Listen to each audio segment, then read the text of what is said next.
Hello, and thank you for joining us for this AGO PipeTalk conversation. I'm here with Dr. Marty Burnett, Associate Professor of Church Music and Director of Chapel Music at Virginia Theological Seminary and current President of the Association of Anglican Musicians.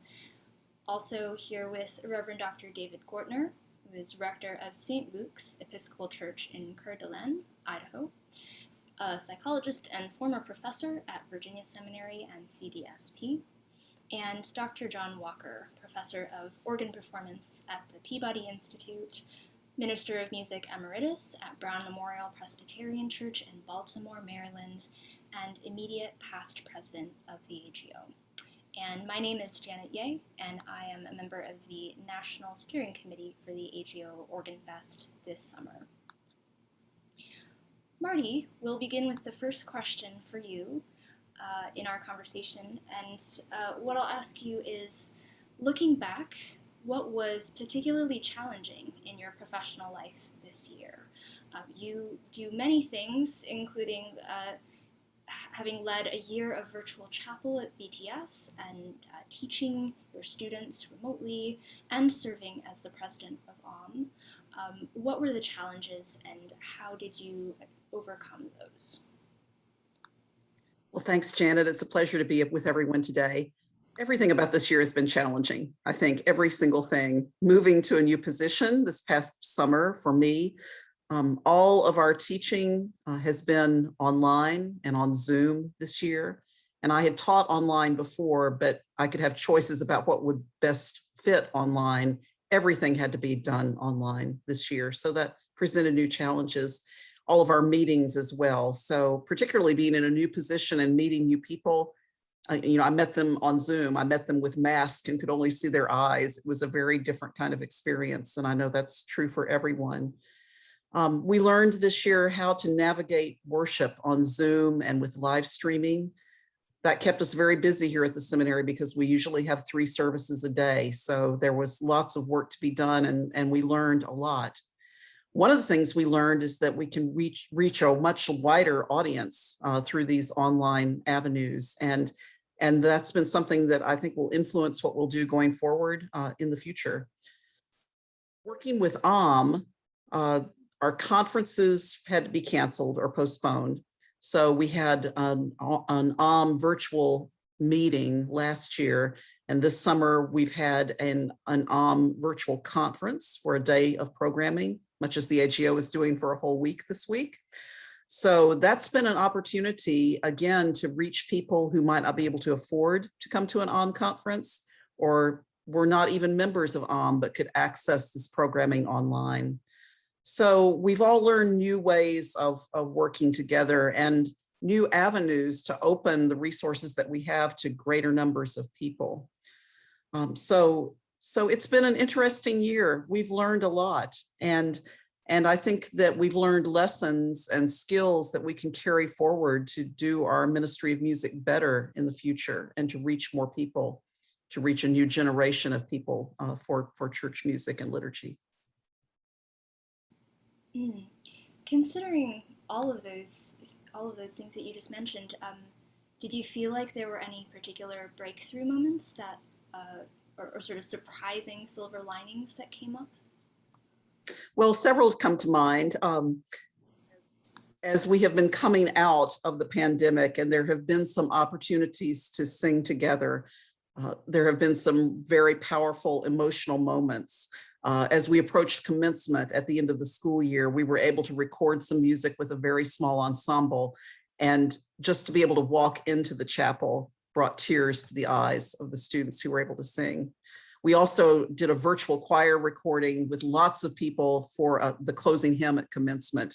And when that came up on the screen at commencement, as everyone watched silently, there were many tears in eyes, just the power of music and the emotion that was expressed in those moments. I think the other thing that really strikes me from this year is that we converted our chapel at VTS into a vaccination clinic. And so 2 days a week throughout this whole spring semester and into the summer, people from the community have been coming to receive the life-saving vaccine.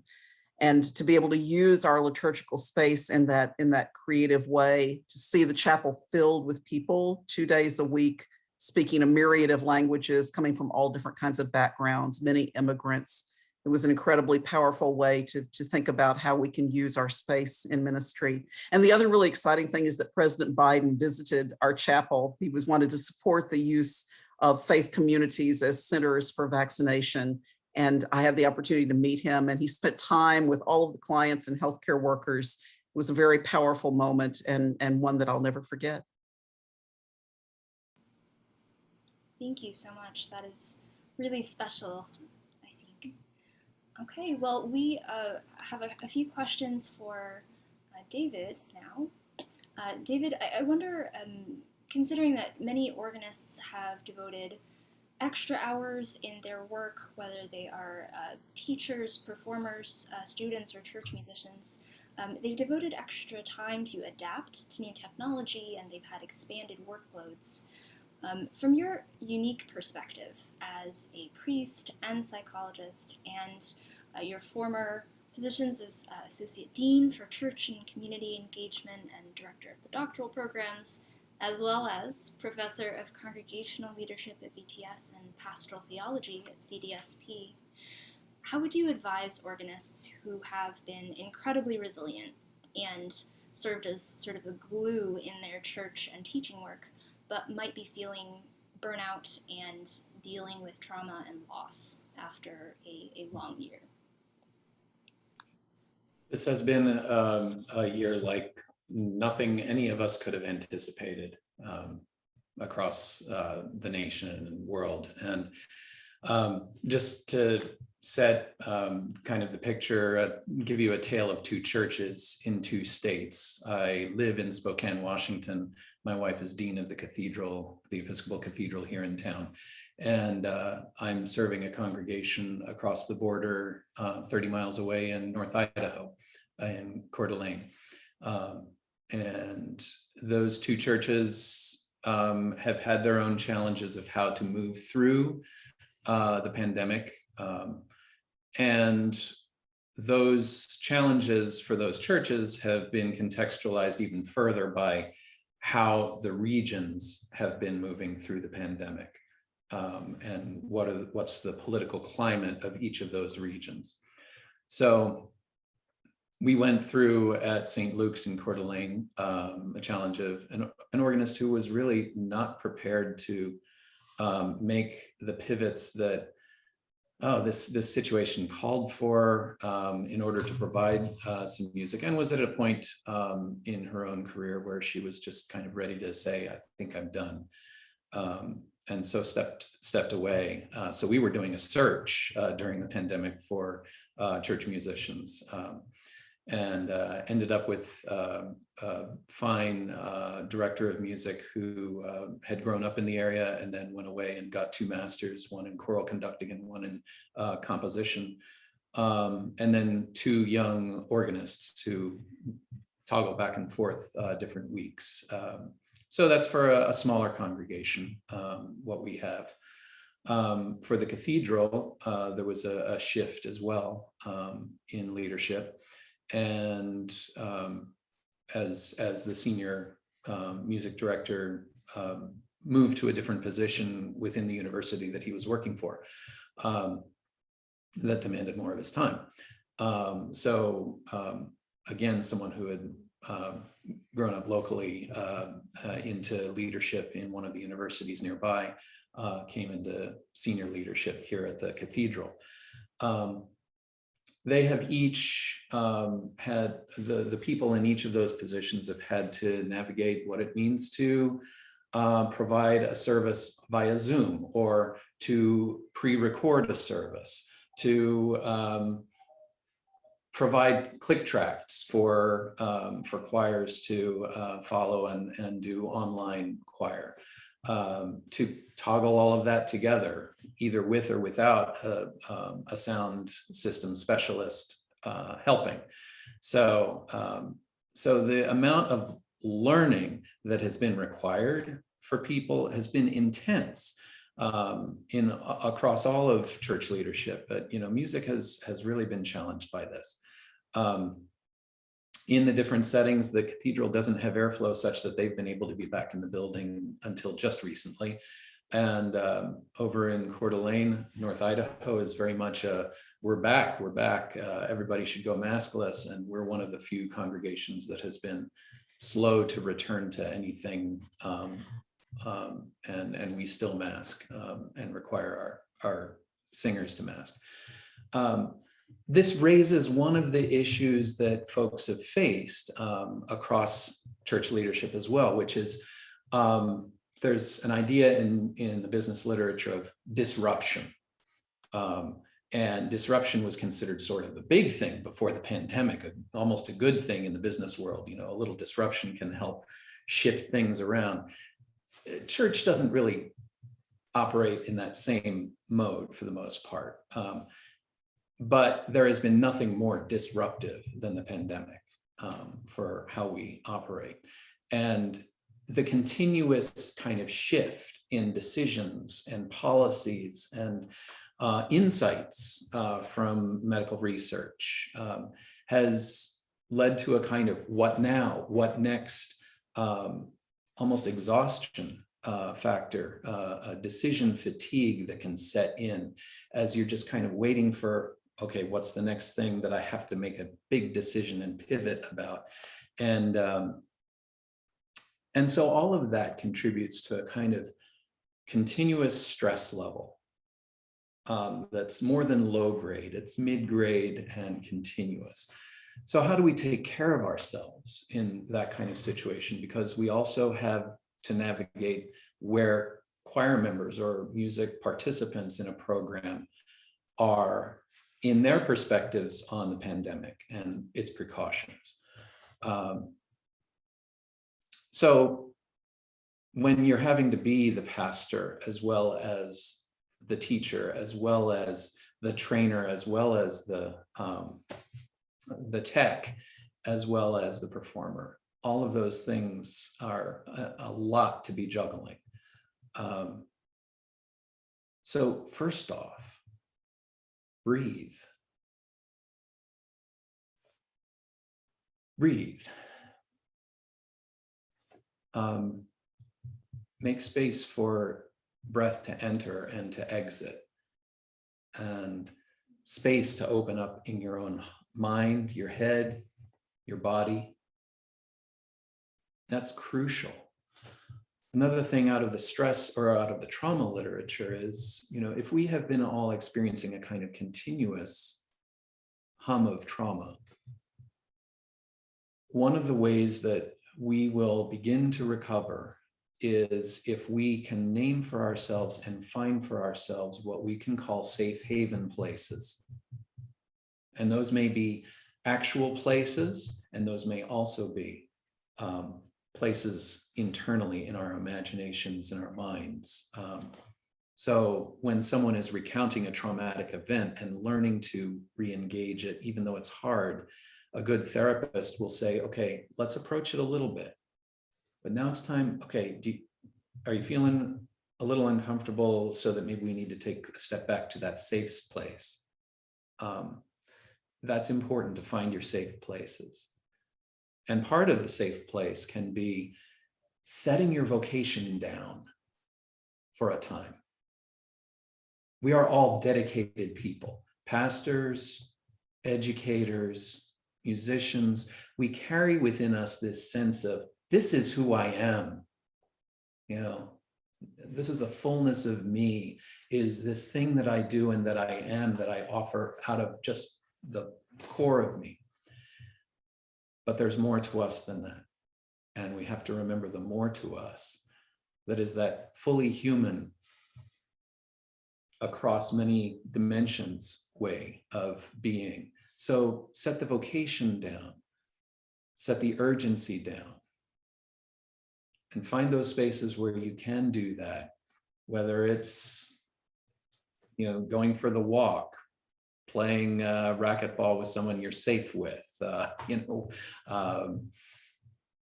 doing something different that is a relief. And the other things are attending to our sleep and diet. that has become so evident to me in my life. As I've walked through this time, I'm having to attend to how I'm sleeping in some new ways. And all of that is just some of the ways that we begin to deal with the stress. The other is to talk to people, including people in the place where you are working. I would hope that this time of stress has been a time where organists, musicians, and clergy have learned to work with a little greater ease with each other, even though there are, continuing tensions that arise, because we all realize we're working through something difficult together. And so to be able to find those people within your setting that you can say, how are you doing? This is how I'm doing, is part of the way of relieving the stress and opening a space that you're working in that has some welcome of your full humanity, including the vulnerability that all of us carry. And then there's nothing like a good therapist for anyone. Nothing like a good spiritual director. So those are some of my thoughts. Oh, well, thank you so much for your insight. And in addition to your work as a priest and a pastor and a professor and a psychologist, you are also an organist and musician. So we appreciate your perspective from all of those angles combined very much. Thank you. Thanks. Well, now for Dr. Walker, a question for you. When this airs in June and July, and when audiences are viewing this after the Organ Fest week, many church music programs will be considering safe reopening across the country and thinking about how to bring back choir members, choristers, and lay musicians. What are some ways we might creatively and pastorally reimagine our professional and musical goals, especially considering that you have not only been at Brown Memorial Presbyterian Church in Baltimore, but also had tenures at the Riverside Church in New York and Shadyside Presbyterian Church in Pittsburgh. What are your thoughts about rebuilding our music programs and the sense of community in our choirs? Thank you, Janet, for that question. We are faced with a great challenge, but also a great opportunity as we come out of this pandemic. For we have an opportunity to really build our choirs from scratch. Our singers have not been singing together for a year and a half, and they have probably forgotten much about what they once knew about how to sing. I like to think of the oft-quoted words of Alec Whiten, the distinguished past president of the American Guild of Organists, who said so often that the musician in sacred work, it must be first of all a pastor, second an educator, and third a performer, and that we need to keep those three categories in that order of priority, and we will have happy and successful vocations. Often our natural tendency to be performers gets a little bit overstated, and maybe we put that in place, in first place, instead of being a pastor first.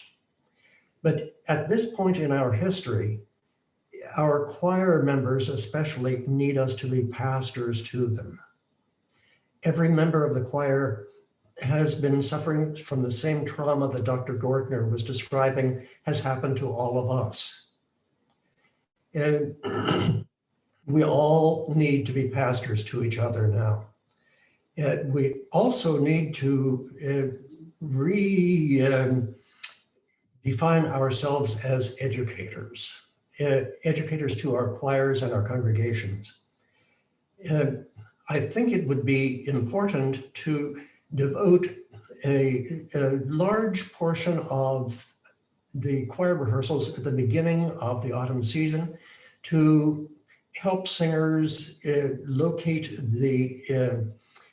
a way to produce best tone quality and to find resonance in their voices, and also to schedule choral exercises in tuning and musicianship of every variety. This, I think, is more important than performing challenging repertoire. It is going to be most important for our singers to be together, enjoying the sight of each other's faces and the joy of music together. We must keep in mind that the singers, especially if they're a volunteer, are going to be highly challenged by the need to be socially distanced. It's hard to sing with great assurance when you're not close to any other singer. And probably the singers will have to be masked. We don't know what the future guidelines will be, but most likely they will need to be masked. And it would be helpful to tell the choir members repeatedly that the reason for masking is because of our love for our neighbors, not our love for ourselves. And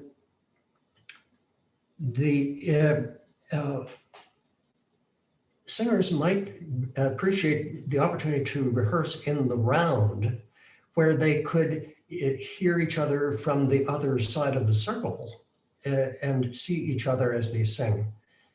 And some novel arrangements of seating and standing would be perhaps useful, as well as arranging to rehearse in a room that has the greatest amount of fresh air available in the church.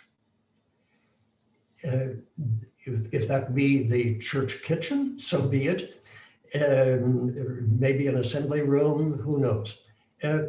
My church choir is holding an outdoor rehearsal this coming Sunday afternoon.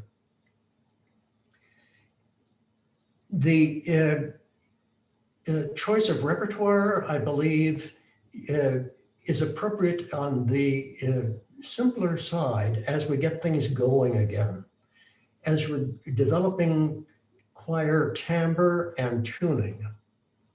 And a simple anthem will be much more effective, something like "Tell Us If You Love Me." This is not maybe the time to program the Allegri Miserere. And certainly, instead of performing the Beethoven Ninth, maybe you might like to schedule just to sing the tune of Ode to Joy in unison, very beautifully and well tuned.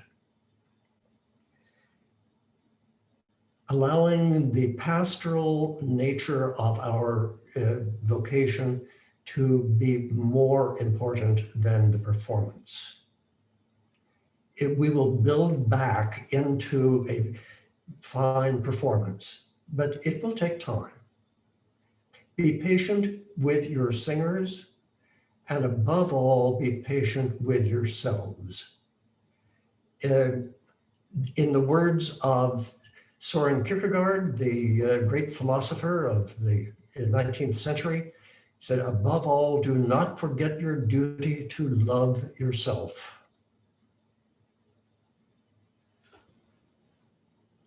Well, that's a wonderful thought to end on, and I am extremely grateful to all three of you for sharing your time and your experience and your expertise with all of us. Thanks again so much, and thank you for joining us, and we hope everybody stays well. All right, until next time.